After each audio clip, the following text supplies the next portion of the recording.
All right, we are back. It is Tuesday. It is time for Out of the Rut. I'm your boy X, as always, here hosting the podcast for you. Thank you so much, listeners, for tuning in. Today, I have a super special guest. I have Isaak Hammers, a good friend of mine from back in the day, a master of reinventing himself and diving into so many different things that I'm really excited to deep dive into. Say what up, Isaak. Cool. What up, Isaac? Good to see everybody. Good to talk to everybody. Heck yeah, man. Heck yeah. Thank you. Thank you for carving out the time and jumping on the podcast with us, with me rather. I'm really excited to kind of deep dive into what you've been up to, all the different side hustles you have going on, where your career is now, and talk about ruts, man. Sure. Sounds good. What do you want to know? Oh, well, we'll start off with the first question I always ask, man. What's your experience with ruts? Either being in ruts, getting out of ruts, all of the ruts, man. Sure. I've listened to a few episodes and I heard an answer that I was already going to give and I totally agreed with. I think that in a lot of ways, life is a series of ruts, big and small. Obviously, in some ways, some days it can be a rut to even get out of bed or to return a phone call you have to. I think also sometimes that what feels like you're in a groove, like for a long time in my life, I felt like I was in a really strong groove with my career. And then at some point I realized, I don't want to say enslaved by it, but my groove had turned into a rut. It was a lot of habits I had, and I was very comfortable where I was, but I wasn't no longer challenging myself. And at that point, that was probably the biggest rut I can think of offhand. And that was when I was a barista for between 20 and 25 years, and I turned to be a realtor, which I've now been doing for about 8.5 years. Heck yeah, dude. And actually, so fun story, listeners. I've known Isaak for a long time, and I honestly didn't even realize it. I may have told this story on the podcast before, but my mom was a caffeine addict when in the 90s when she was preggers with me. And that addiction continued into my adolescence because Isaak, I feel like maybe I've told you, but when I met you as like an older, like in high school and stuff like that, when I was reintroduced to you, my mom saw me in a show with you, and she was like, this is the Isaak you've been talking about. She's like, that's so crazy because when you were in elementary school, we would go to the coffee shop and you'd get Italian sodas and I'd get coffees from this guy like all the time. And you would always be drinking my mochas and stuff like that. And I'm like in like that single is amazing. digits. I do not remember that. Single digits elementary school. She was like, yeah, Isaak was the source of the caffeine that I was giving you as a child, way too young. So if anybody's listening and saying, wow, Xavier's a psycho, this is the guy. We got Isaak on here. Our connections go back even longer than I realized. Yeah, I thought, as far as I remembered, it was when I met you in White Christmas, which was my first ever community theater show, and been friends ever since. And that was certainly also a big reinvention, was finally getting off the sidelines and trying theater for the first time and being a theater kid. Heck yeah. And like, so yeah, like I can't believe I never told you that, but yeah, my mom was like, yeah, you would always drink my mochas when you were like 6 and 7. And I would always get them from Isaak. Isaak was the guy who worked the coffee shop. I was like, oh gosh. So I should be thanking you, Isaak. The psychotic nature of my behavior has honestly been such a huge asset. As much as some people might say it's a hindrance or some days I might feel it's a hindrance. It's been a huge asset. I feel like in terms of putting myself out there and stuff. So, absolutely. On the addiction scale, it's pretty much the best addiction you can get because you can afford it and you can get productivity out of it, and probably not going to end up homeless out of the deal. If you do, your caffeine addiction went way too far. I could not agree more. So, hey, so shout out to coffee and shout out to you, Isaak, because I'm a classic Pacific Northwesterner in my love of coffee. So let's start from the beginning. So, let's talk about a little bit about your work history over the course of the year, over the handful of life that you've lived. Sure. If you want to go back to the very beginning, I was a paper boy in middle school for one semester until my grades dropped. My dad said, no way. I already started learning a lot about the world there because you had to collect for your own routes. There was certainly customer service involved in it. There's people who would tip you and people who would stiff you. Oh, sure. My first real job was Taco Bell in high school. Oh, hell yeah, dude. Isaak, my love for you just grows deeper and deeper, brother. Oh, man. And we have all these connections. I've been listening to the pod. I worked there for about 5 years before I was the only time I've ever been fired in my life, and I definitely had it coming. Oh, did you really? What'd you do to deserve it? What'd you do?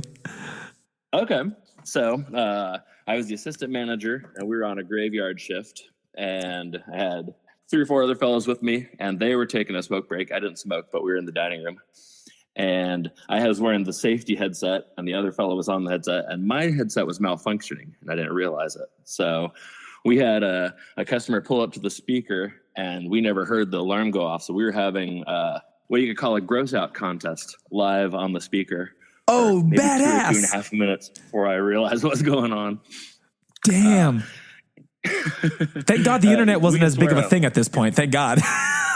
You were right. Oh my gosh. Yeah, I would have gone viral for sure. I was saying the most vile things I could say over that speaker, frankly, and then realized it, and they were very angry. And I can imagine. Yeah, definitely had it coming. But what I learned was, be careful what you say and who you say it to. But I'd already made the connection next door at the espresso shop, so started working at Olive Garden as a server. Customer service I've been doing as long as I can remember. I still consider myself in customer service to this day. So I guess that'd be 35 years. Started working at Olive Garden as a server, and then the coffee shop as a second job. And then when the espresso shops offered me full-time, I took it in a heartbeat because I really liked being a barista for a long, long time. There's a lot of variety in that job. It's a very physical job, so I was never sitting down. I was always having conversations. We're one of the busiest coffee shops in town.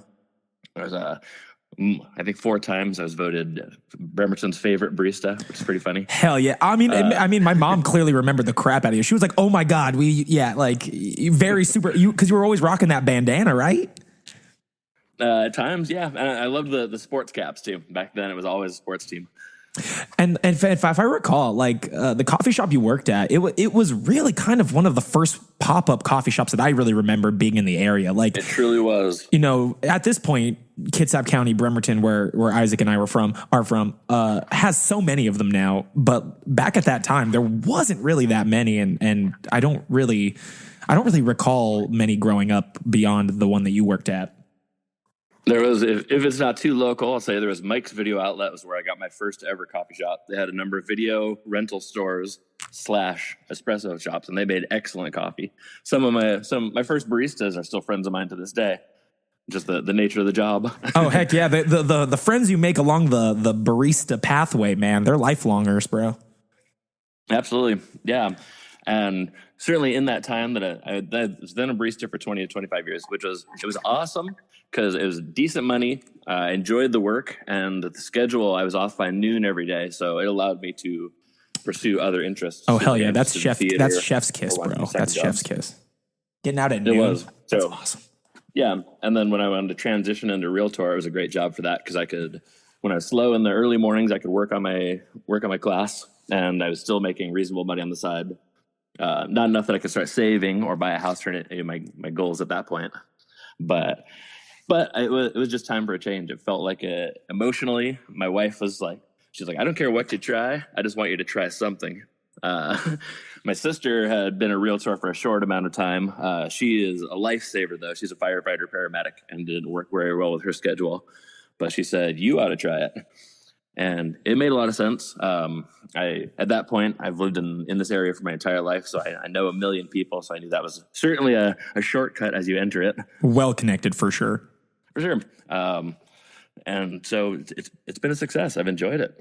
That's been 8 years now. The schedule of that allows me to pursue all of my other interests or other side hustles, as you put them.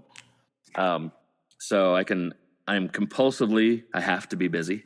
I think a lot of us are like that. Certainly a lot of us in the fitness instructing world. 100%. 100%, dude. If I have even a modicum of downtime, I just get so anxious that I'm forgetting something. I'm like, yo, there's something I should be doing right now. Yes. Last week I was sitting on the couch with my wife and just out of the blue, I was like, oh, we should go on a hike. Oh no, I got an appointment this afternoon. And she was just like, why are you like this? Dude, oh my God. It's that golden retriever brain. Just like, what's next? Or I should be doing something. I totally get it. 100% the same way. Johanna hates it also. My wife, she says the same thing. She's like, just sit and chill. Just breathe. And I'm like, I feel like I'm forgetting something. I should be doing something. I should be watching a video of how to do this or that or whatever. But Sure. anyway, As the listeners may want to know, I know Johanna as well. I met her in the same show that I met you in, that White Christmas. Heck, how old were you then? Were you a senior in high school? I was not. I was younger than that. I think I was a junior in high school. I think I was a junior. You're already so polished and mature. So you're sweet, Isaac. You're trying to butter me up. But going into the rut that was while you were working as a barista and stuff, like, talk to me a little bit about how that felt, because I think something that I feel like some people have brought up to me in terms of this podcast is we don't really bring up always the various feelings you feel while you're in a rut and how that kind of affects you. Like, can you talk a little bit about how that rut in specifically made you feel, or how it manifested in you? Sure. It manifested in a few ways. I wasn't working with my coworkers who I really enjoyed as much. The schedule was getting pared down a little bit. So there was more time where I was working by myself and facing long lines, which I wasn't afraid of, but it was not fun like it used to be. Sure. It was part of it. And also part of it was honestly the financial incentive. Oh, for sure. So the hardest part is making a change a lot of times, especially, I don't know, for people of a certain age. I just turned 50 this last weekend. Hey, happy belated, brother. Hey, 50, you know? Yeah, which I wear it as a badge of honor. I feel great. I mean, as you well know, the fitness instructing world keeps us young. Hell yeah, baby. It's a state of mind. You just keep moving and grooving. Absolutely. Yeah, I teach 3 or 4 classes a week and take 1 or 2 more. So that's my time to turn my phone off and lose my mind and get in the groove. Hell yeah. Get in the flow. We were talking about how the ruts manifest. Yeah, how the ruts manifested in you as a barista. Sure. Yeah, it was financial, and I was starting to get bored. Honestly, I needed a new challenge, and right as soon as my sister suggested that, it made a lot of sense. I mean, I understood about having a sphere of influence. I didn't know that's what it's called. When you're in the real estate world, all the people you know and all the people that you can influence 1 degree of separation from you are your sphere of influence. Ooh, I like that. That's the easiest place where people trust you and they're going to give you your business, and you don't have to be out there and do things like cold calling or sending out a bunch or all the things that people hate my industry for. So yeah, I guess that's it. No. Did you feel like that rut you were in like affected the people around you, or was it pretty isolated in terms of just how you were feeling about it?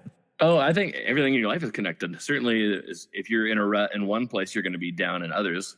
My wife is my bedrock, and the nice part about our marriage is we're very honest with each other. So it seems like you need to do something else. You need to make some kind of change. And I know that I always have her support. She always has mine.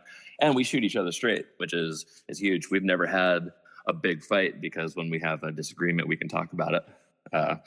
Certainly, that was not the case when I was younger. Sure. You get maturity. You learn things along the way. You make some mistakes. And you learn how to talk to people and how to respect people.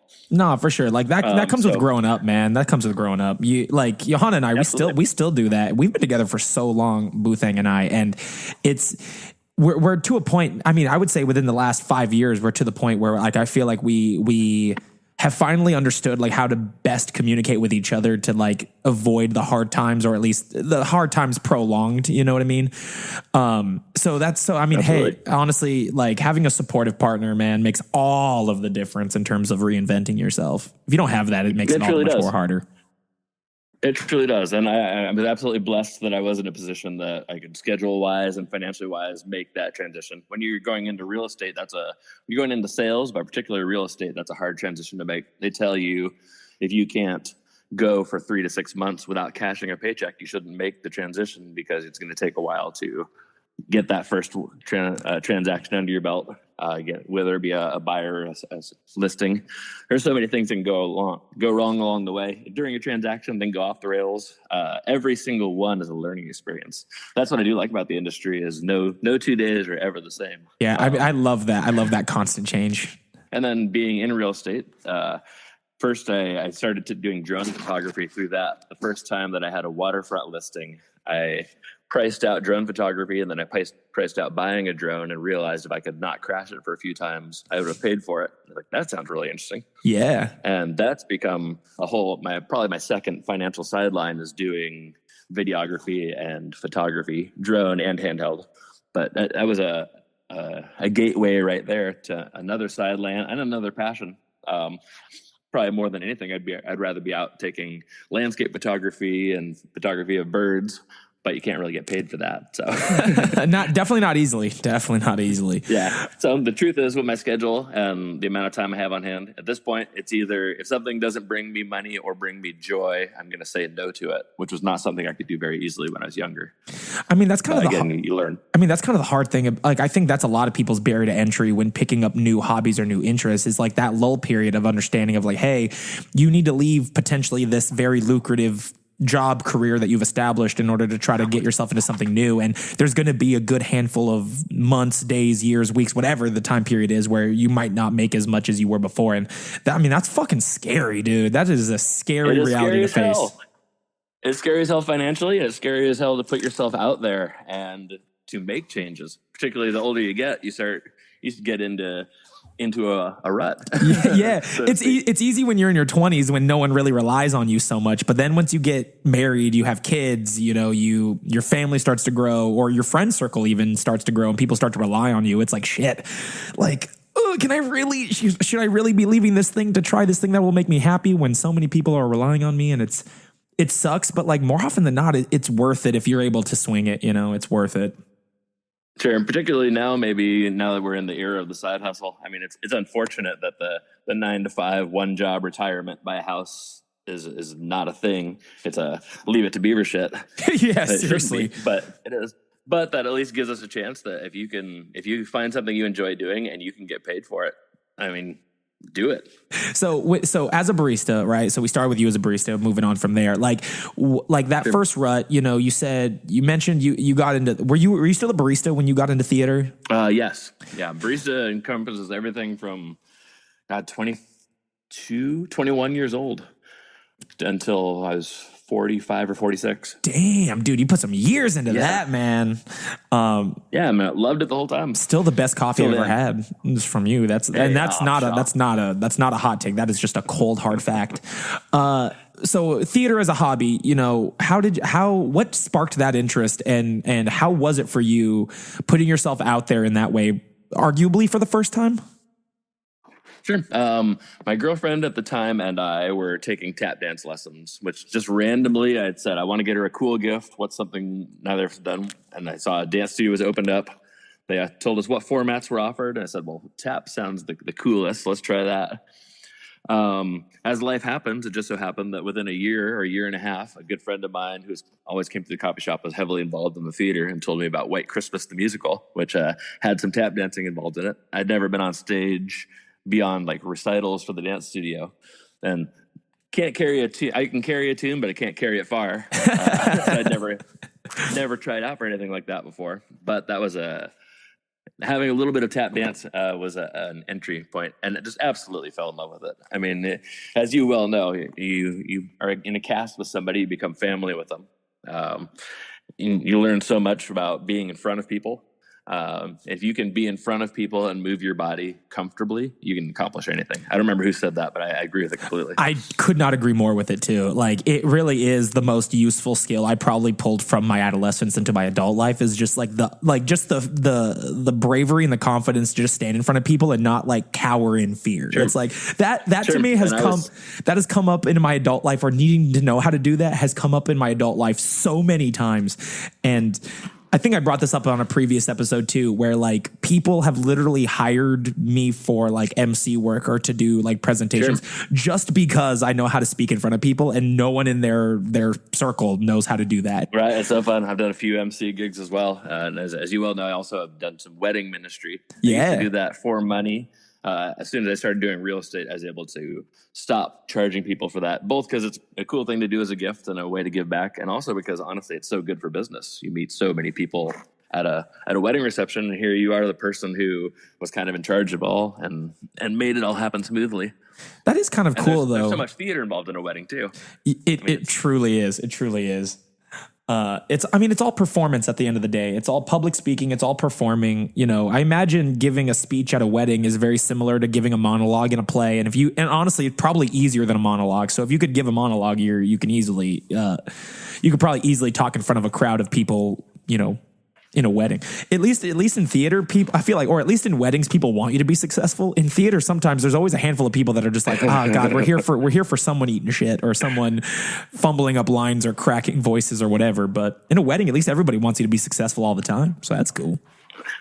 Absolutely. Yeah. I mean, it is very much a monologue. I haven't done a lot of non-musical theater. Yeah, I don't blame you. One straight play. But yeah, you're given a monologue, and I mean, it's also so many things you learn from it. I mean, sometimes I'm going to walk into a wedding rehearsal and there's going to be a coordinator who's going to say, great, the minister's here. You stand here. I'll let you know when I need you. Sometimes I'm going to walk in and there's going to be two very young people who are going to look at me and say, we've never been to a wedding before. We don't know what to do. And I'm going to be like, all right, eyes on me. I'm going to take charge right here. You're like, don't worry, guys. I got you. Your boy Isaac's going to liaison us to the promised land. I got us. You got it. Yeah, and that's all related. That's years of customer service followed by theater. You get very comfortable talking to people. The customer service, I used to have 100 to 150 conversations a day as a barista, so it's very natural to just make small talk. Yeah. Piece of cake. So putting yourself out there, taking tap, which, by the way, if you're listening to this podcast and you are interested in performing, learning how to tap dance is probably one of the most invaluable skills as especially a musical theater performer or pretty much any live performer. If you can learn how to tap dance, you can pretty easily find gigs, even in the professional world, like here in Chicago. Sure. Yeah, terrific exercise too. Oh, heck yeah, dude. I had one of my tap teachers in college who ended up being like kind of my landlord. His name's Matt Kroll. Shout out to Matt. He would always say like, hey guys, if you could like learn even how to dance in the ensemble as a tap dancer, he's like, you can book work. You can easily book work because it's such a small pool of people who know how to tap dance and it could do it proficiently. Sure, man. It just looks so cool anytime you see somebody doing it. Exactly. It's such a niche skill, which was kind of surprising to me when I moved to Chicago, that tap dancing was still a very niche art form compared to modern lyrical jazz singing, that kind of stuff. That is surprising. I would have thought there would have been a deep tap pool in Chicago. Oh yeah. Like you'll go see a musical here in Chicago and there's like there's always the same guy in every tap show who has like a featured role in it, who's doing all the crazy stunts, and then everyone else is just sort of like doing wings or doing time steps or whatever. Which is cool, but like it's funny because that guy always books work everywhere in Chicago because they're like, cool, you could do all the trick steps that we need people to do and steps and stuff. But so theater, so you delved into theater, you put yourself out there. Did you feel like at that point, like getting into that as a hobby enhanced your personal life, whether professionally or just personally? Absolutely. Yeah, I mean everything's tied together. If you feel comfortable like that, you're going to present comfortably and confidently in other facets of your life. Beautiful. So that is the introduction of that sort of hobby / side hustle. So you're rocking the barista life. You're diving into theater and some tap dancing. And then so what propels next? Was your interest in group fitness the next thing? Was it real estate? Yeah. Sure. My wife and I joined the Y right after my daughter was born, or around the time my daughter was born in 2015. And we're doing weight room and doing other things. And then I happened to see a dance fitness class and said, what is that? Went and tried that. Went and tried that. My life has just changed. I'm 2 days later, I was in my next fitness class. Within a year, I was certified to teach. That was certainly having the theater background. Then it was much more comfortable getting up in front of people. Even if I'm not used to that format yet or the moves that I need to do in there, I know I can learn them. I'm not afraid to make mistakes. Not at all. I'm going to present confidently. Even when I don't feel confident, I'm going to look confident, which is 3/4 of the game. It really is. Honestly, confidence and just sheer unapologetic confidence, it just gets you so far. Absolutely. If you can have 2-drink confidence without 2 drinks, you can rule the world. Boom. So that's a quick turnaround. Getting into fit. Like, were you kind of like, you mentioned being a barista was pretty active. Like, did you feel like did you consider yourself a fairly like active person, like fitness wise before that?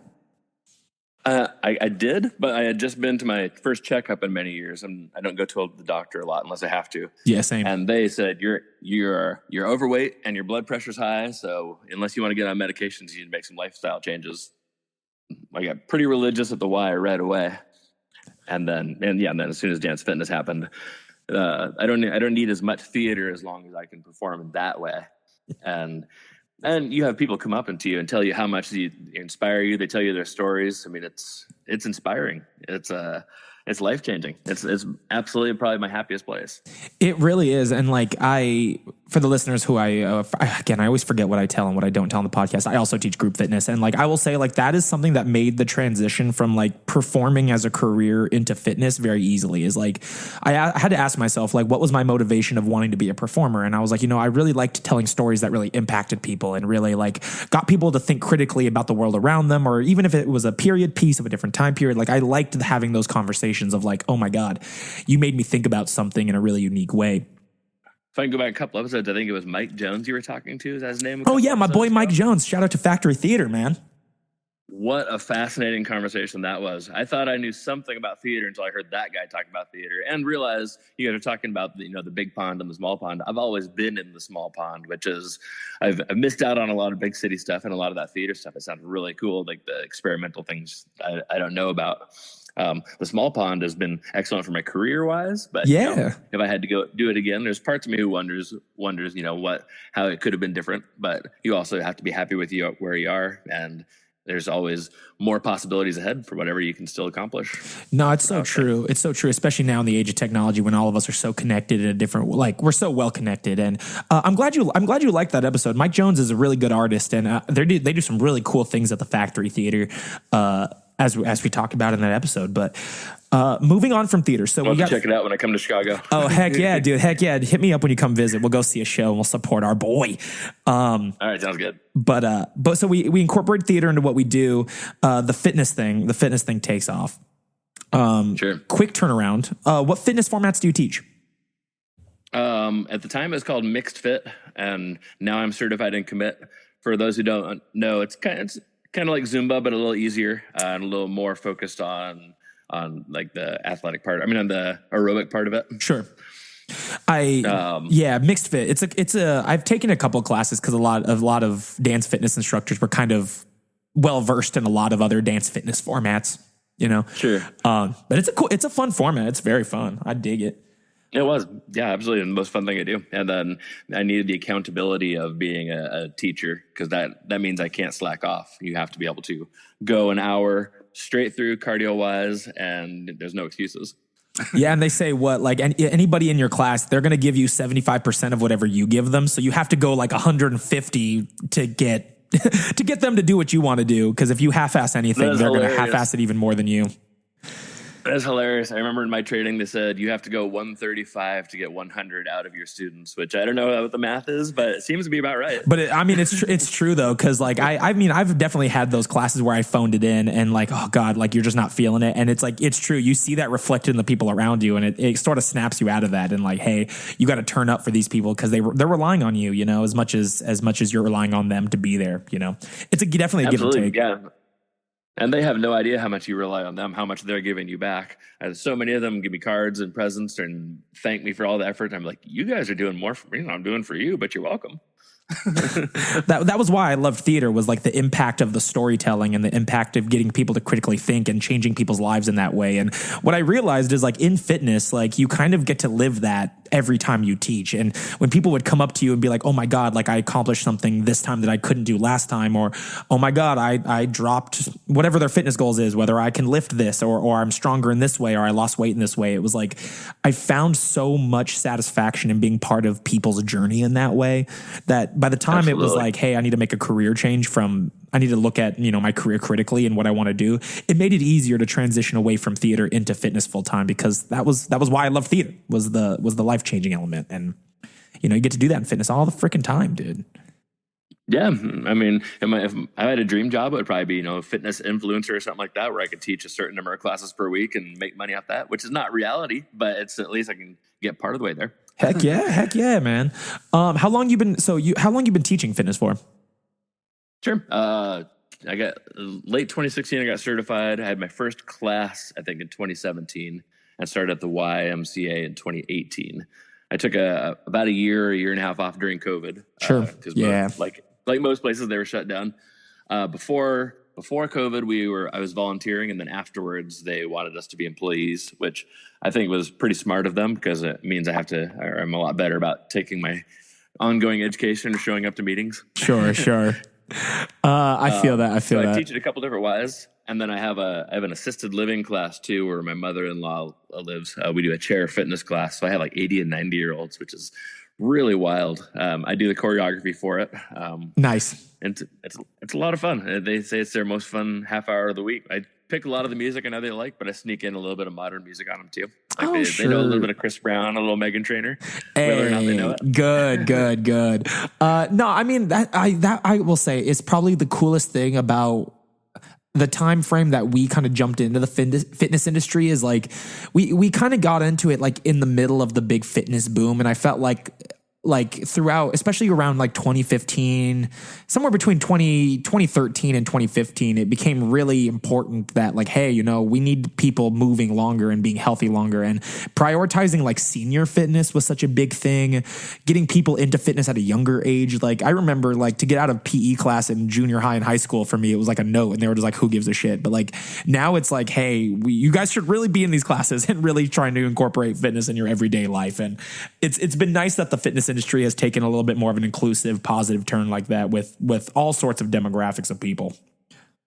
Absolutely. And if you can figure out what it is that inspires you, it's not going to be dance fitness for everybody. A lot of people, or some people, are not going to ever get that down, or they're going to be frustrated by it. But if you can figure out what it is that moves your body and you enjoy doing, and you can commit to doing that 2 or 3 times a week, I mean, you're going to be happy and you're going to live longer. Nice. So what came next after fitness then? So we're barista, theater, fitness. What's next? I expanded the photography and the videography quite a bit more during COVID. Before that, it had been just the drone, and I got my FAA licensure. But since I had more time on my hands, I'd always kind of been interested in photography and videography. I started buying cameras, bought a video camera, and started practicing a lot more. So I would market my listings, and I started marketing the listings of other brokers as well. So that's another sideline, and it brought me joy artistically. So anytime if I can do something that brings me joy and I can get paid for it, I'm going to add it. It says on my Facebook, it says, monetize your passions and you'll never have a day off, which is 100% true and only 10% sad. Hey, you know what? 10%? Still good. We'll take the 10%, dude. We'll take it. We'll risk the 10. We'll risk it. Sure. So what kind of, so that was, what kind of resource, when you were getting into photography, like, did you have a photography background or an extensive one, or what kind of resources when that time came that you wanted to explore that did you like look into to help you kind of figure things out? Sure. Some on YouTube, some just handheld. I mean, just doing it, just getting out there and doing it. I've always kind of had an interest in it. I always thought I took, good cell phone pictures. And once I had the drone, I actually could get paid sometimes for those cell phone pictures.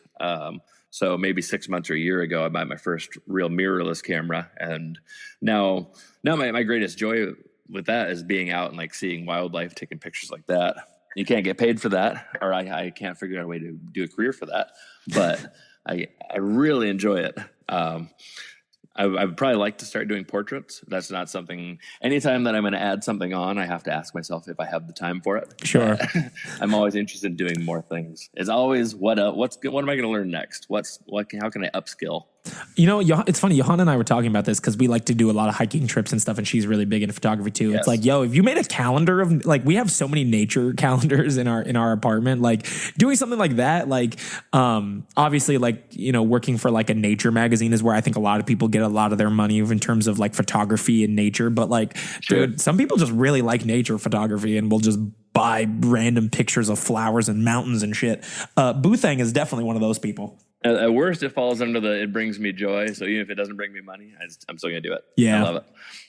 I was coming home from my birthday hike and saw over a dozen eagles on the side of the road. Jesus. And got to stop and take pictures of them for half an hour. It was amazing. Dude, that's some real... It couldn't have been a better birthday. Oh, I bet. That's some real Pacific Northwest vibes, dude. That is 100% a Pacific Northwest exclusive. Bald eagles? Like a dozen bald eagles? Bald eagles and juvenile balds. Damn. I found out they don't go white until 4 or 5 years. No shit. But you can see their eagle face for sure. Oh, that's cute. Oh, that's really freaking cool though, dude. That is insane. Photography, dude. Nice. Then real estate, I imagine, is kind of one of the next big hurdles that you kind of jumped through. Sure. Oh, well, real estate started before the photography. Oh, okay. That's been ongoing for about 8 years now. I really enjoy it. Most of the stress in my life comes from it as well. Oh, I'm sure. But compared to a lot of careers, it's a good time. There's a lot of variety in it. The money's not bad. The market's not the same as it was, and absolutely the most frustrating thing about it is not being able to help more people buy houses, more young people who work their butts off and should be able to afford to buy a house, and in any just world would. Spiritually, I always identify with a younger generation than my Gen X. You definitely have a young spirit about you, for sure. For sure. I have a few boomer attitudes that I have to suppress every now and then. But spiritually, I've always identified with the younger people. When I hear people say that young people don't work hard, I think that's a bunch of bullshit. I think they work at least as hard as I did. It's not necessarily the way I did when you had to work 40 or 50 hours for the same job, but they have to be out on the grind all the time. The multiple jobs, the dollar doesn't go as far as it should and as it used to. I'm this close to getting the bolt cutters. This close. Honestly, it's a conversation I have with people quite a bit, and like the thing that I always try to share with people, I try to get people to understand is like the concept of what work has drastically changed. So whereas like if you're a Gen X or a boomer and you're like, yo, these kids today ain't working, they don't know how to work hard, they don't know how to whatever, and I usually have the conversation of like, working doesn't look the same. And that's where the big problem is. Like, right. You guys are used to being in the office 9 to 5, sometimes longer, and that being the grind and needing to be, at a physical location in order to get stuff done. And it's like, that's not really how our world works anymore. It's you need to find a way, kind of like you said, how to monetize your passions. And it's just a series of side gigs that essentially are all kind of culminating into one income, essentially. And that's a whole different animal in itself to be able to manage and organize and stay on top of. Because I'll tell you, as someone who has 5 jobs right now, 5 gig related jobs, like there are some days where I work a ton. There are some weeks where I work a ton and some weeks where I don't work that much at all. But even when I'm not working, sure, those weeks where I don't have a lot of gigs booked, I'm corresponding with people. I'm posting stuff on socials to try to generate some sort of leads. And it's like, that is all work that looks like it's not work, but it really is. It's a lot. It's 100% work. And it's more stressful. You don't, not necessarily sure where the next check is coming from. And the fact is, if you could work a 9 to 5, like in years past, and you knew that the reward was, financial comfort, and you can buy a house and get all those rewards that were promised, then probably would be doing it. But that's just not the reality anymore. It's the older generations have failed the younger generations, frankly, in making it more affordable and providing a better life. It should be every generation does better than the generation before it, and then we're at a point where there's a lot of selfishness, and there's sorry, got on a soapbox there. No, you're good. No, these are great. Like I like these types of conversations, and I think they're helpful to kind of hear because like there's opinions that I have that I'm always sort of reluctant to share just because again you don't know who's around, but like something that I truly believe in is. So I always bring up this comparison. Remember, I'm sure you remember this. Remember, like in like the late 2000s, early 2010s, when I felt like everyone was really up in arms about the idea that millennials need a participation award in order to like. Right. What a bunch of horse shit that was. Well, it was like everyone was getting mad at millennials being like, yo, everybody, like these kids just always need participation awards. And I was kind of remember, even as a kid, I remember kind of sitting on the sidelines being like, you guys are the ones giving out the participation awards. Like kids aren't giving them to themselves. Like, you know what I mean?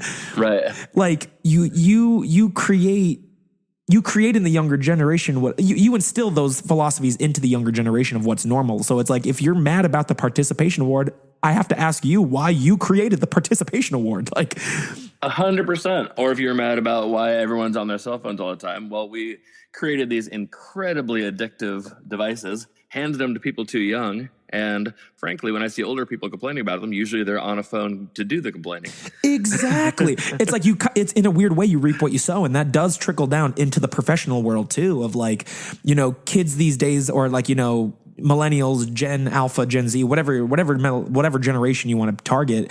Like they just don't work as hard as we did. And it's like, well, because you guys changed the world to where work looks different. And how that work looks is different. Like, we didn't create that as high school kids, as junior high kids, as elementary school kids. Like, we didn't create that. We are a byproduct of the world that you guys created, and you created this in a way, in a sense, or have to take some level of responsibility for that. And I think that's kind of what 100%. Everyone has to take some responsibility. And yeah, I think the older generations have greatly failed the younger generations in terms of, I took my Taco Bell job very seriously, for example, a lot more seriously than I would now if I was back then, or I would expect anyone to, because the fact was I could live on that salary back then. I could even possibly save a little bit. My girlfriend and I moved out when I was 18, and both of us that's on fast food salaries. I bought a house with my wife when I was 24 or 25, and we were both on barista salaries. Oh, that's so badass. I know it sounds like bragging, but I hate it because I don't think that people now are working any harder, but it is so much harder to help young people or people buy a house unless they have a little bit of help, or unless there's two people who are working like solid careers and I don't think those people are working any harder than someone who has 5 jobs. I mean, you and I, I have 4 or 5, depending how you want to keep score. I don't think that someone in a career, quote unquote, is working any harder just because they know where the next check is coming from. There's a certain amount of luck that goes into it. There is a certain amount of hard work, and I don't want to discount that either. Everyone has to take accountability for their own efforts and their own actions. Sure. And I agree with that too. Like, I'm not a big believer, like people say like, oh, luck's not a thing. You create your own luck. And there's a level of reality to that, but there is luck involved too. Like, sometimes like being at the right place at the right time. And as much as you want to say, I created that, like sometimes you don't, it really is sometimes the luck of the draw. And that's kind of where the unfairness of life kind of comes in. But, I appreciate that little tangent. It's one you hear a lot in terms of just who's at fault for the way the world is today. Is it boomers? Is it Gen X, millennials, alpha? Is it Gen Z? It's like, it's really just all of our collective fault. And honestly, frankly, I don't really give a shit whose fault it is. I kind of just like, how do we solve it? Like, how do we fix this? Right. Like, I can care less who's to blame at this point. The fact is, this reality that I'm living in and all of us are living in sucks most of the time. And we have a responsibility as people to try to course correct that, I think. But no, I 100% agree. Sometimes all we can do is act locally. We can try and make the world better around us. If we can affect 10 people positively, then we're making the world a better place. But it's incredibly frustrating to be in an industry where I can't affect bigger change. I can work on a very micro level, case by case. I can help some people who might not otherwise know the steps over the course of a year or two figure it out. But yeah, I don't think young people work any less hard these days, frankly. No, I agree. But speaking of steps, going back to real estate, like, I know nothing about how to be a real estate agent. Like, what was that process like, or what is the process to become a licensed real estate agent? And does it vary from state to state? Does it, what type of stepping stones did you have to go through in order to get to where you're at as far as the real estate goes? Sure. I know it varies from state to state. In Washington State, it was 90 clock hours, and then you had to take the exam. You had 1 year to enroll and then take the test. Back then, I was a little bit of a procrastinator. Still, I fight procrastination now sometimes. Sure. So I got close to the end of that year, rescheduled it once, and then a good friend of mine started, and I said, you got to get serious about this. So I went and took the test and passed it pretty easily. Every realtor basically is kind of their own entity unless they're part of a team or part of some sort of structure. Everyone is in business for themselves. There's any number of ways to get leads. The best way to do that is to know a lot of people and be trusted, which I'm very fortunate that I've lived here forever, met a million people as a barista. Social media became a thing in that time, and I was able to befriend and build that sphere, build an image.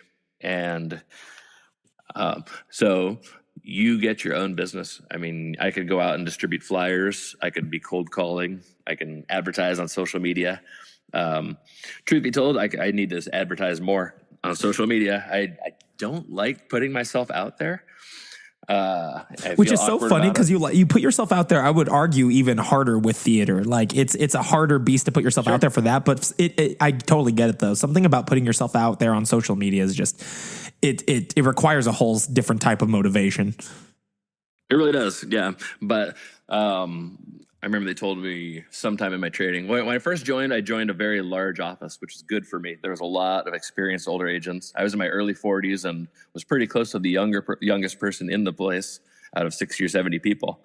Got a lot of really good advice. I remember one of the most important things, it was that you need to be top of mind the moment that someone thinks about they need to make a real estate decision, whether they think I need to sell my parents' house, it's time for me to buy a house, whatever it is.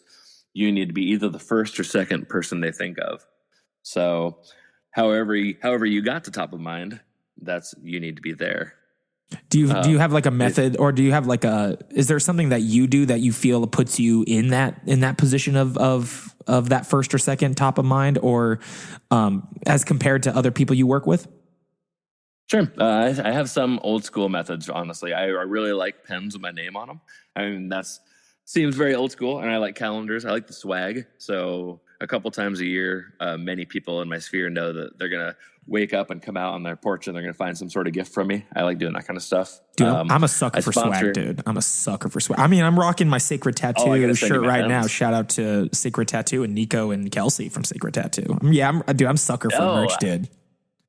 I think you interviewed them. I haven't gotten to that episode yet, but it was so much fun talking tattoos. But yeah, I'm rocking their shirt that they gave us from that interview. So heck yeah, dude, I'm a sucker for the merch, man. Nice. Yeah. So I absolutely love the swag. I sponsor a couple of local events. Whaling Days, as you probably remember, is a huge festival here in town. Yep. I always grew up going to, so it's very cool to be a sponsor of it. That is really cool. That puts your name out there. So it's those things. They said something like 85% is going to be the first person that a person thinks of. 10% is the second person, and any beyond that, you're dead. So in a perfect world, people think Isaak Hammers. Oh, I trust that guy, and he's a realtor. So there's just that flash moment. I mean, there's a lot of people out there trying to get business too through search engine optimization or ChatGPT or any of those things. That doesn't interest me much. I like either dealing with people I know with no or 1 degree of separation. I mean, that's kind of the nice thing about being like a small, I imagine being in a small town is like you are very well connected, and one connection bleeds out to 10, 15 other people that you can have that face-to-face relationship with, without needing to rely on things like AI or search engines so much, which like I would imagine if I was a real estate agent, I would be the same way. I'm a much better face-to-face person than I am virtually or same. Yeah. More power to people who want to do it that way.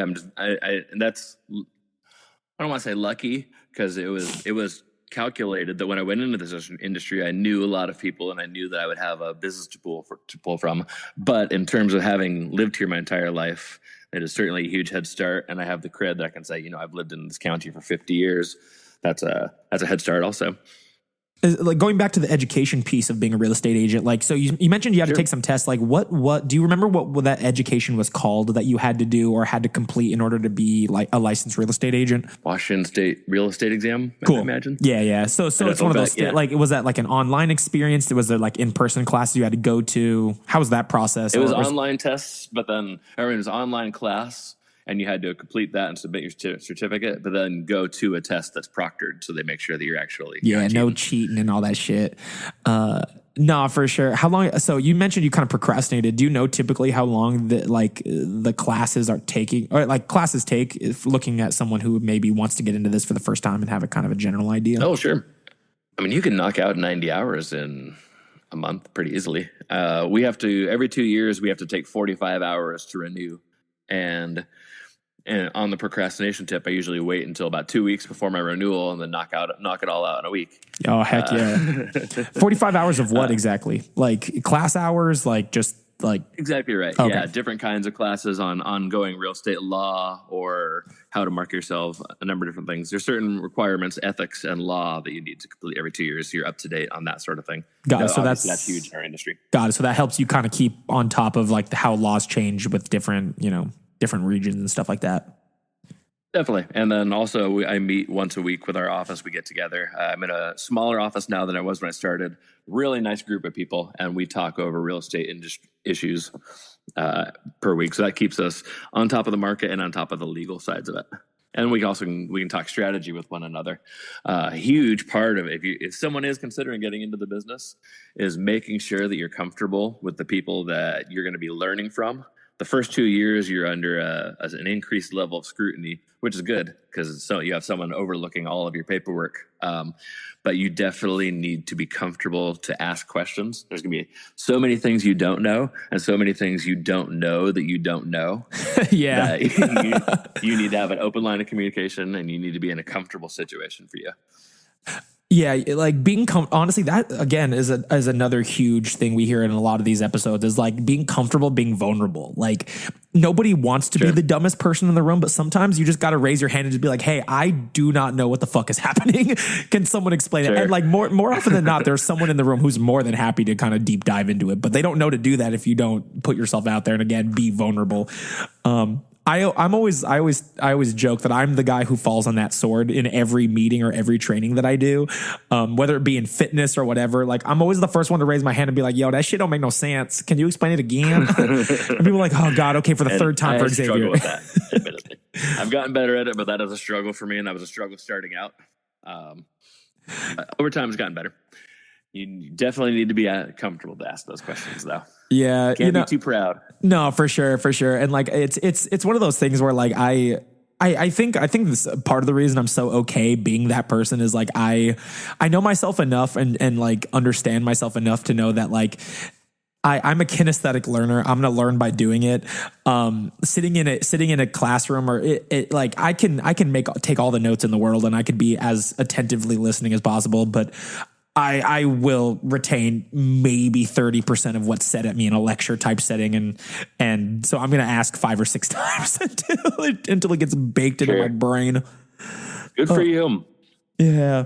Also, just like this is a little bit of self-deprecating. I just kind of assume I'm the dumbest person in the room all the time. So it's like if you kind of think you're the dumbest person in the room all the time, like falling on that sword and just outing yourself doesn't feel as nerve-wracking. You know what I mean? Sure. And a little self-deprecating, but it does come in handy in more than one occasion for sure. Sure.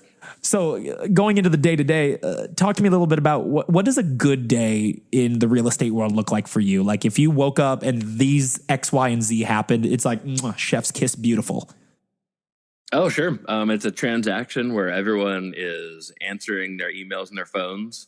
There's not a lot of weird shit going down that you're not expecting. I tell people that about 80% of my job is fighting with doorknobs. 20% is writing emails that say per my last email. Per my last email.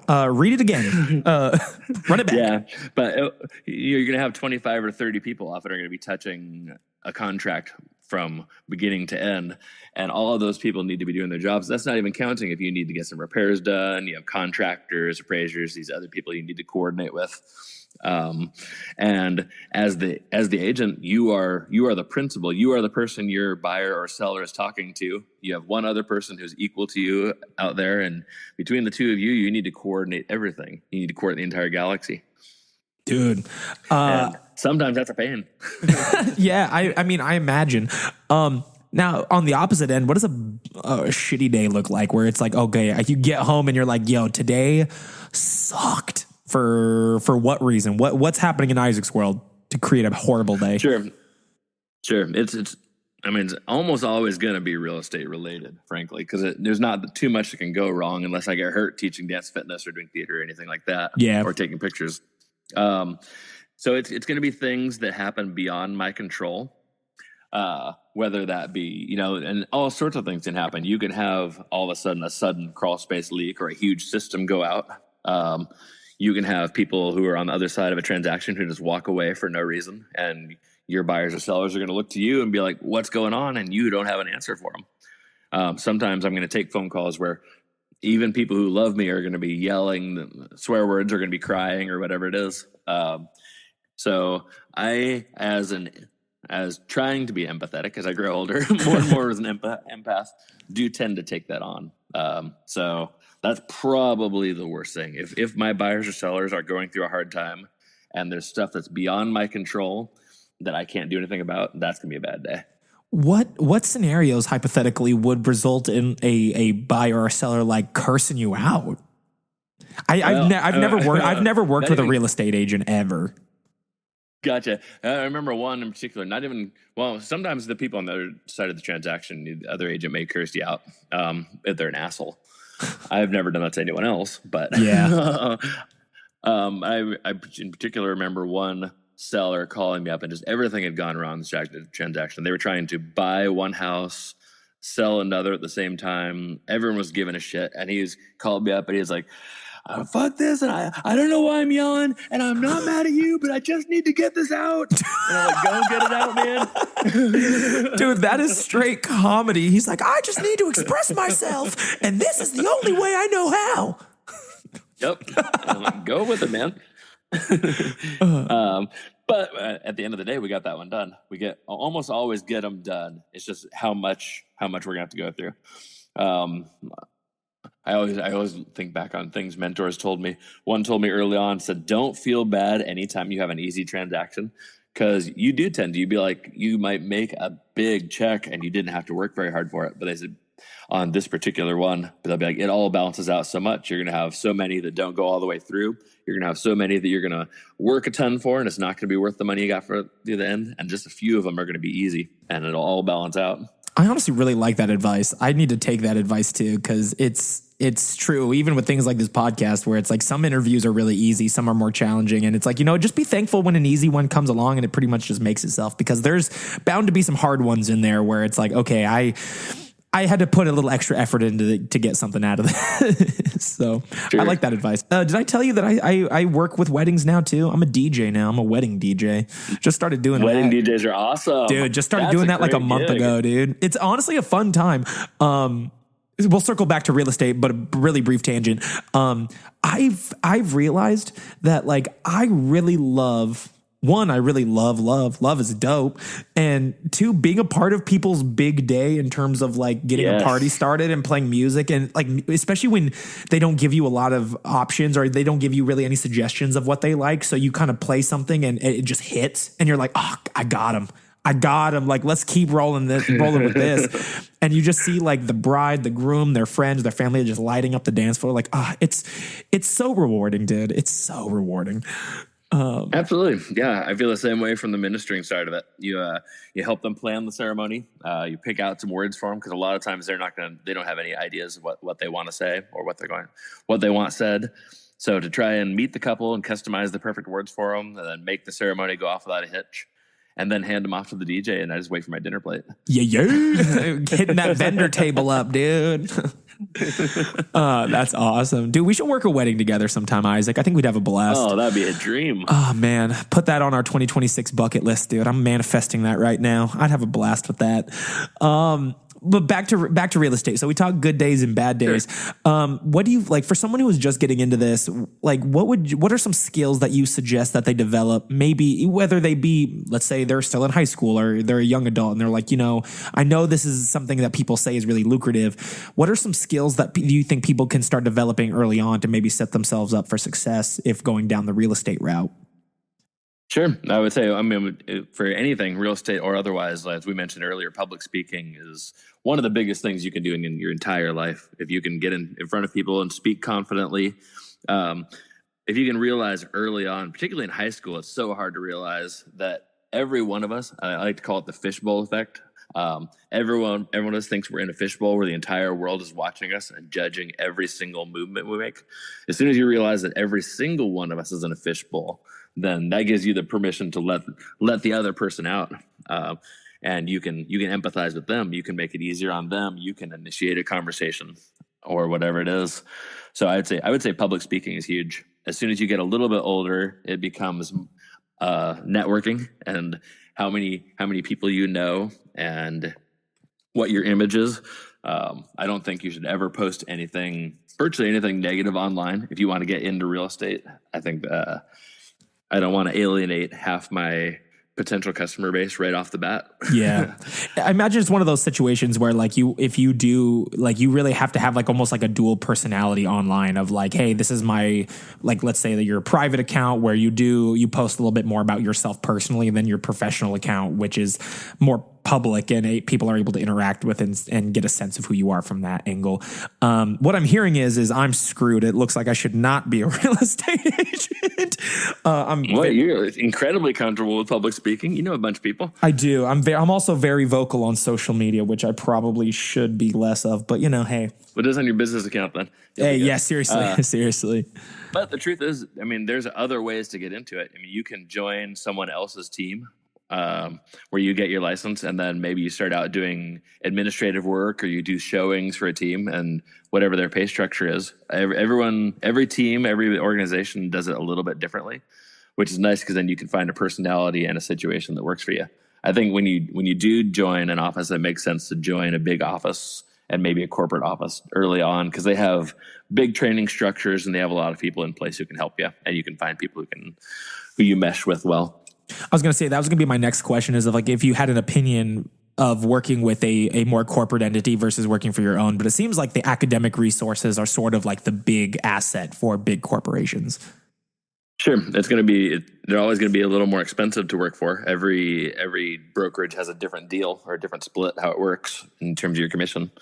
But it makes a lot of sense to get those structures and that education. It's gonna be an all you can eat buffet of education for your first 2 years, which is going to feel like a fire hose of information at times, and it's going to be overwhelming. But it's also helpful to have that help around. I remember my very first office manager said, "You are new as a real estate broker for your first 5 years." And I looked at her, I was like, I don't know, that doesn't sound right. And then once I got into it, I was like, okay, I realize what you're saying now. Yeah. Until you encounter a situation, a lot of times you're not gonna understand it and not know how to work through it. For sure. So looking at all of your hobbies, all of the jobs that you kind of juggle, how do you keep this organized? Like, do you have any tips and tricks that you use that have helped you kind of get organized in terms of making sure that you're on top of everything you're responsible for between real estate, between making sure you have time to go video and do photography and teaching and taking classes? Sure. It's my calendar's everything. I mean, I respect people who in the olden days were able to. I used to try and keep a planner, and I wasn't able to do that written wise. Same. But I wouldn't be able to survive without my phone and my integrated calendar. My wife and I have a shared calendar and shopping list, so I can keep the home front organized. I set myself typically multiple reminders for everything I have to do, just to make sure. Like I'll have an hour ahead of time. I'll have a reminder that says you have a meeting here, and then 15 minutes later, I'm going to have a reminder that says, don't forget to leave your meeting, just in case. Constant reminders, constant. Absolutely. But at the same time, people think I'm busier than I am, which I have that image. But it's like you said earlier, there's going to be days when you're going to be on the go and you're going to be doing everything all day long. There's going to be days where I look at the calendar and realize like I only have a few emails to send, and do I want to take this as a downtime day? Do I remind myself that I need to occasionally go for a hike or watch a series on Netflix or do something that's not work? Or am I gonna mark it in some way? Or what is it gonna be that day? But yeah, it's my calendar keeps me on task. I need my reminders. I'm honestly, the older I get, like I'm so glad, because I was horrible with planners too. I remember whenever we'd be in college or high school and they'd be like, okay, get a planner and make sure you write everything in your planner. Dude, the minute I wrote shit down in that planner, one, could barely read it because I'm a lefty, and like as I'm writing, all the ink is like smearing while I'm writing. So I can't read half the shit I write anyway. And then like 9 times out of 10, I'm just not going to look at it because classic procrastination and avoidance. But the older I get, the more the shared calendar is freaking money, dude. Me and Boothang, we should have a shared calendar. I have all my DJ gigs, my game show hosting, MC stuff, podcast stuff. It's like having it organized, color coded, and a nice little calendar where it's going to remind me. It's like I would be pulling my hair out if I didn't have that. 100%. Yep, it's absolutely huge. And then the other thing is going to be prioritizing. I mean, if you have a list of things you need to do, there's going to be certain things that I don't feel like doing, but I have a deadline on it. If you have a deadline, you just have to get it done. There's no excuse. if sometimes there'll be a thing that doesn't necessarily have a deadline on it, but I want to get it done, I'll set myself a reminder on my phone that's going to be on my home screen until I clear it. It's just going to be sitting there staring at me. Dude, my desktop on my computer is disgusting looking of how many things I just have on the desktop because I was like, I cannot forget about this, or I need, this, I need this file ready to grab, or it's going to remind me when I look at it. Dude, it's a chaotic mess. It's absolutely disgusting. If you have OCD and you look at my desktop, you're probably just throwing it out of the window. Gotcha. There is method to the madness, I swear. And every one of our method is a little bit different. It's going to be what works for us, what we figured out as we go, and we won't slip on. Yeah. Just can't slip. Dude, freaking love it, dude. A couple more questions there for you, Isaac. Like, so you just turned 50, the big 50, man. Like, what type of advice do you have for people in terms of putting yourself out there? Because you put yourself out there in a lot of different ways, in a lot of unique situations and things that you've maybe at the time had zero experience in and have carved a life for yourself that you're happy with, that you're able to make work, where you're able to continue challenging yourself. For someone who maybe gets bogged down or gets like anxiety paralysis, I think it's called, in terms of like putting themselves out there, like what advice do you have for that person? Sure. I would say look at your backlog of success. No matter what it is, you've done something in your life you can be proud of and that you didn't think you could accomplish. So look back on that time and think, if I could do that, well, maybe I could put myself out there in this way, whatever that is for you, whether that be theater, whether that be some other sort of expression. And then the thing is, once you do put yourself out there and start doing that, and you have another success, now you have a bigger backlog. Now you have a little bit of momentum, and now your confidence is a little bigger than it was before. So just keep building on that. Just keep moving forward and keep trying things. And I mean, if you can realize that you are going to fail at a certain number of things, you're going to, particularly for me, I can say as many things as I do, I've tried, 3 or 4 times as many, and maybe started on it, lost interest in it, wasn't good at it, whatever it was. But as long as you keep trying things and keep finding things that will bring you joy, you'll keep having more success, and you can snowball that momentum off that, build that backlog of success.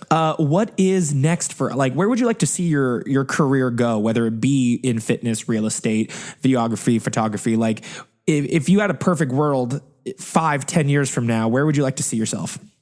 Oh, sure. I mean, I could easily say, a fitness influencer would be amazing, although then I would have to start actually putting myself out there fitness wise, or if I could be a nature photographer.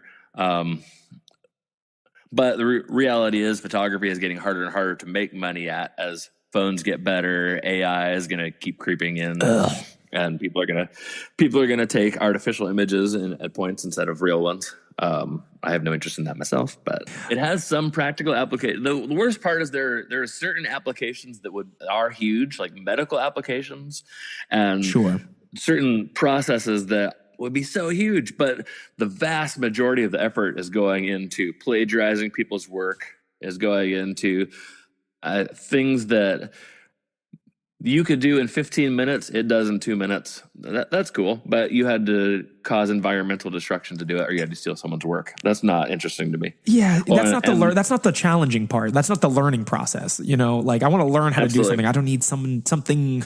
I almost said someone. God, if I ever call AI someone again.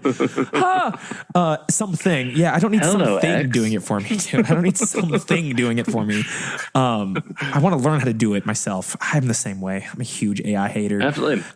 Any hobbies that you're thinking about picking up? I mean, you see, again, you're a guy, again, who constantly challenges himself. Like, has there anything come up where you're like, maybe I want to try this out, whether it be career-wise or just hobby-wise?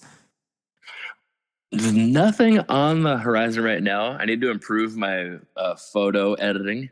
So I need to actually sit down and go to Lightroom school and get a little better at that. Nice. But I also, like many people, tend to nitpick myself. So as much as I say I need to do that, I'm still getting good results out of it. But yeah, that's probably the next thing. But yeah, no huge everything I want to do, I'm doing right now in a lot of ways, Dude. which is a pretty cool place to be. I mean, that's the freaking dream, dude. Like, that's the dream. That's what we're all kind of striving for, is just finding that inner peace and that constant interest in our own lives, man. And that's cool that you're there right now. It's always going to change, who knows, 5 years from now, you might feel different, but I am so freaking happy that you're in that right now. And it was such a pleasure chatting with you, Isaac. Any other last tidbits of wisdom before we sign off, man? Well, like you mentioned, the 5 years thing, I'm very happy right now, but it's not hard to imagine real estate could turn from a groove into a rut, and it could be challenging me from doing something else I want to do. And as I've gotten older, I've gotten better at trying different things. I'm not as scared as I used to be. I am incredibly blessed, and I'm thankful every single day for my physical health. I think if you take care of yourself, and aches and pains are going to come, but at 50, I'm very happy with where I'm at there. So I'd say just do what brings you joy, people. Just freaking do it, man. Don't waste time. Just freaking do it. That seems to be the overall mantra of this podcast, is just freaking do it. I love it. The stakes are not as high as we like to say they are in our minds, or we like to think they are, Stakes are not that high. They're not, and I still struggle with that all the time. Absolutely. Yeah, I mean, between you and I record episodes sometimes, and I'm just like, do I really want to put this out there? And I'll listen back to it or whatever, and I have to tell myself, I'm being so hypercritical of this. Like, just put it out there, And that's where, it's nice to have a supportive partner like Johanna and a team, the creative team that we have, like Caitlin, Chuck, Ron, Billy, and stuff, that are always like, hey, you know what? Let's just do this, So it's true. Just do it, man. Just do it. Absolutely. And honestly, the only way to get good at something is to suck at it for a while. You're going to suck. You're going to be the dumbest guy in the room, but you're only going to be the dumbest guy in the room until you're not. Absolutely. Yeah. People are always like, you're so talented. I'm like, yeah, well, some things maybe, but almost everything I had to work hard at. You didn't see it necessarily, but I didn't start out at whatever it was. I mean, start out in a fitness class, to start out in the back row like everyone else and shy, pretty quickly move forward up to the front. Oh, yeah. Didn't start there. Hey, well, thank you so much, Isaac. I appreciate you jumping on the podcast. As always, listeners, if you want to submit your own Out of the Rut questions, we have our own subreddit, Out of the Rut Podcast. You could also reach out to us at outoftherut@yahoo.com. Follow us on socials. Give us a like. Leave us a rating. It really does help the algorithm out, and we need it since we chat talk AI for a good 5 minutes. So I could really use the help. We're in trouble. I know. Hey, whoever AI is, they're listening, and we're fucked. But yeah, leave us a review. Leave us some friendship. We know we love that kind of stuff. But as always, have a fantastic week. We'll see you next Tuesday. Stay lit. Never quit.